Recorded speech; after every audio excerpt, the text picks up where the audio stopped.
Dans notre programme, nous proposons de mettre en place des ateliers d'urbanisme qui associent les citoyens, les experts, les techniciens et les élus, de façon à pouvoir construire justement un certain nombre de projets d'aménagement des quartiers, projets un petit peu de vision de comment on construit la ville de demain.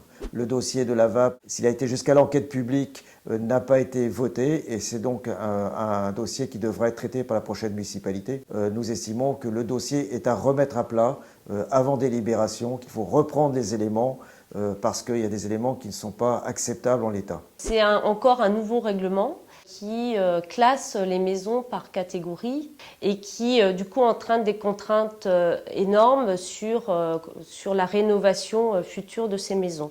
Si on met trop de contraintes aux gens et que leurs travaux coûtent trop cher, finalement on va avoir qu'une certaine catégorie de personnes qui vont s'installer à Douarnenez, donc des gens qui financièrement peuvent faire ces rénovations.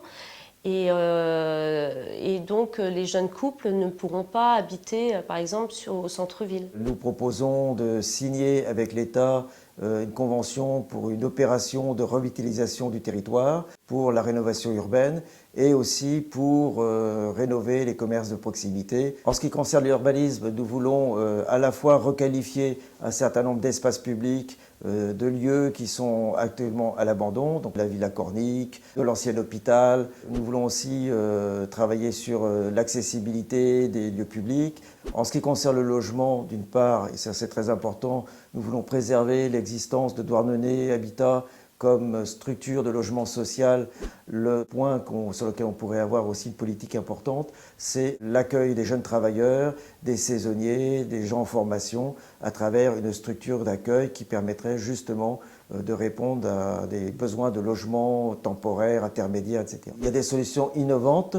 Ça peut être par exemple de l'habitat partagé, de l'habitat intergénérationnel. Mais il nous semble aussi que dans une ville comme Douarnenez, il y a place pour des opérations de ce qu'on appelle du logement intermédiaire, qui est intermédiaire entre le logement privé lucratif et le logement social, pour accueillir aussi des familles, des personnes de classe moyenne intermédiaire.